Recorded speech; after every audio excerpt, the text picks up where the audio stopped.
Memulai tahun ajaran baru, SMA Negeri 8 Makassar memiliki cara unik. Ratusan siswa baru SMA Negeri 8 Makassar membasuh kaki orang tua untuk memohon doa restu dalam menempuh pendidikan di bangku SMA. Kegiatan ini merupakan rangkaian masa pengenalan lingkungan sekolah. Tangis haru orang tua siswa saat anak mereka memulai tradisi basuh kaki di masa pengenalan lingkungan sekolah. Kegiatan ini dilakukan untuk membangun karakter anak dan mendekatkan siswa dengan orang tua. Siswa juga memohon maaf atas kesalahan yang telah dilakukan sebelum menempuh pendidikan di bangku SMA.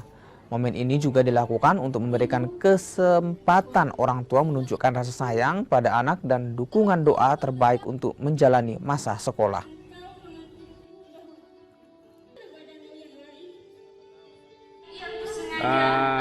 Prosesi basuh kaki ini sudah 3 kali kami melaksanakan dan rutin kami laksanakan di setiap awal tahun pelajaran, di mana kita memperkenalkan kepada siswa-siswa baru tentang bagaimana beradab dan beretika, menghormati orang tua, karena dengan restu orang tua lah yakin dan percaya bahwa keberkahan hidup di dunia dan akhirat akan kita dapatkan kelak. Itu kegiatan yang sangat bagus, itu kegiatan merekatkan antara anak dan orang tua, kegiatan yang menyadarkan kepada anak bahwa pentingnya restu orang tua agar lebih menjaga perasaan orang tuanya, menjaga diri, menjaga kelakuan, menjaga sikap kepada orang tuanya.